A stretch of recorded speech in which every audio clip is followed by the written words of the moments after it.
Dear friends, I am the voice of the earth and I am with you. I am always present in your body, in every cell, in every breath, in the blood that flows through your veins, in your feet that touch the ground. You sense my presence, but I so want us to fully meet and to embrace you. I want you to know that you are safe here on earth. Imagine that you are born by me. You can let go of all tension because there is a power that supports you, one that is greater than your thoughts. Feel my power for a moment and how it flows from the ground up through your feet. Feel my strength that bears all weight. I am a living presence, the soul of the plants, the animals, the people, of all living things on earth, and also of the stones, the soil, the non-sentient objects. Everything on earth is part of one stream, and when you connect with that flow through your body you can feel something greater, you sense that which supports you in a firm, but gentle way. Many of you have a sensitive nature, you are open to subtle energies, so feel my presence. This is a time of change on earth. New energies want to reveal themselves and to manifest. The old is exhausted, tired of struggling, and all of you confront the old and the new simultaneously. You, too, are exhausted by so much struggle. You feel how a life based on fear and the struggle for survival is something that fewer and fewer people can tolerate. There is a desire for something else, something more, and I ask you to recognize that desire in your own heart. Each of you carry with you the desire for ease, for being able to relax, and a longing to live from joy and deep inspiration. One of the characteristics of the new time is that what is unique in every person is to be acknowledged and received.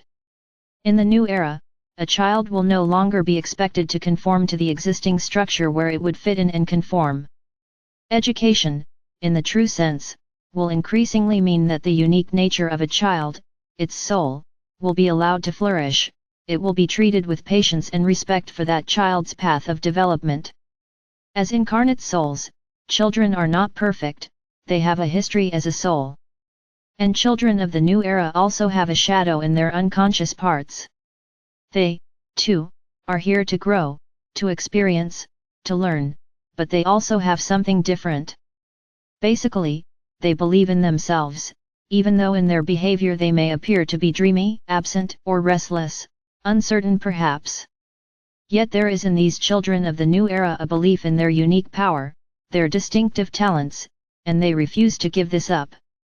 In that sense, they are stubborn, willful, and tenacious. In fact, you can observe in such children two directions. The first is that which I just mentioned, the confidence of the self in relation to the soul. The connection to the soul is so strong that the child feels deeply who it is, no matter what the outside world tells it. And from that connection springs an individuality, or personality, that makes it hard to guide the child. If the external expectations are inconsistent with its soul's impulse, one encounters resistance in the child, and that resistance can also show up in an unconscious way. For example, it can manifest in the body as its inability to tolerate certain substances and will show up as allergies. A refusal comes from the child, either from its conscious mind, or from its emotions and behavior, or from its body. So there is a uniqueness in the child that cannot be denied, and where denial leads to reaction. Where, in a more traditional child, there is a greater distancing from its own soul, its own uniqueness, in children of the new era this is no longer possible.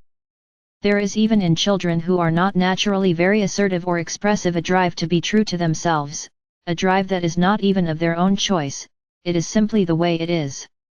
This drive in children of the new era, I call being authentic, being true to your nature without having another option. And it goes without saying that when outside reality exerts pressure on the child, resistance will show up and can manifest in many different forms, and problems will arise. The problem is often seen as belonging to the child, that it has a behavioral problem or a physical problem with allergies and sensitivities, but the problem that arises is the child's reaction to the outside world. Before I go on, I would like to mention the second stream that is clearly present in children of the new era, and that is the flow of the heart, the stream of gentleness and love. Those are big words, but this core is present in every soul and each of you knows that flow. In each one of you lives a reminder of pure love, a connection to the larger whole and to gentleness, although that very deep loving impulse is more present in children of the new era. Therefore, they have more empathy, they feel other people's pain much more easily.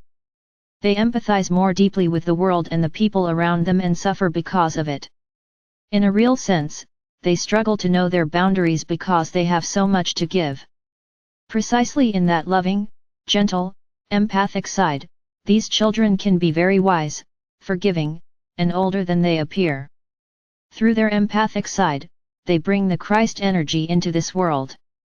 I have here now named two streams. On the one hand, self-confidence and stubbornness, and on the other hand, gentleness, love, and a seeking for connection. These are beautiful qualities of the children of the new era. And you will see that in some of these children, the former side is more strongly represented, while in other children the loving, empathic side shows up more. They are the more dreamy, highly sensitive children who have difficulty with boundaries and are easily overwhelmed by stimuli.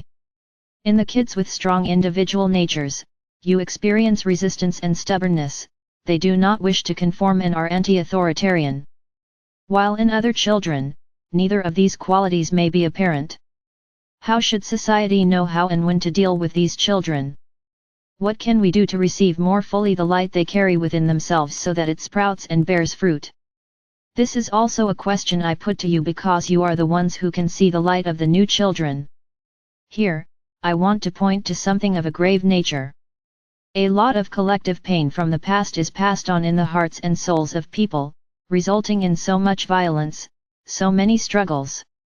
Originally, it was the case that, in the energies of young children, there was hardly any space for this collective pain, which is so much about survival and competing for power or holding on to it. But this old energy still cuts its tracks through this world. You can read about it in the newspapers every day. You can also observe this energy in yourself when you are faced with fear or with negative thinking about yourself. And if you consider yourself inferior, you react by feeling guilty about what you do or not do. However, by reacting in this way, you are not being true to yourself, and the result is that you belittle yourself and you begin to look at the world around you with distrust or fear. Those are the old energies that are still giving shape to the world and also exist in you. That is why you can understand the trauma, the hurt, which comes from the past. And here you can be a bridge between the old and the new, and I ask you to be that bridge. What does it actually mean to understand all those twists of the human mind that get lost in heavy, negative emotions? I ask you to be faithful to yourself and the parts in yourself that are still suffering pain, and to take those parts into your loving embrace. And when you do this, you have just made contact, within yourself, with the child of the new era, the radiant I, that in eternity is never lost. I ask you to now connect with the hurt child within yourself who carries the burdens of an ancient past, maybe even of multiple lives. Invite this child in and ask it to show its face, which can be sad or anxious. It is, in a sense, the opposite of a child of the new era. It does not dare to be faithful to itself, because it was never allowed to be really spontaneous. It could not shout, laugh, or be sad, it was not allowed to be what it naturally is. And therefore this repressed child could not show its love enough, it had to be too restricted and reserved. So much creativity, so much inspiration was lost in previous generations, in the disciplined children who were not allowed to show their heart. Recognize this child in yourself and give it all the love you have within you. Console it, encourage it, and take it over the bridge into the new era. It is there that joy and healing awaits this child. And what is the role of children of the new era in this process? They are here on earth to help you heal. The light which radiates from their eyes tells you who you are. Their unconventional behavior reminds you of your own repressed spontaneity or rebelliousness, they bring it to life in you. They are also the teachers of the new era, but that does not always happen without a struggle. They do not always present their messages in fine words or loving glances. That can also happen through very difficult behavior which is hard to comprehend. It can throw you back on yourself and call up deep emotions in you when you are a parent or have to deal with them in one way or another. But dare to take on the confrontation, especially within yourself and what it is doing to you, and realize that you are also very important for these children. They are the example of how things will be, how the new human will present itself. And what is your role in that process? By you building a bridge from the past to the future for them. They need to be welcomed, to be received in this world by people who recognize their light, who can see through their incomprehensible, cross, or difficult behavior, who can recognize original impulses. Your task is to be the light bearers of the generation who go before these children. This is a time of transition. Some of you even show the qualities and features of the children of the new era.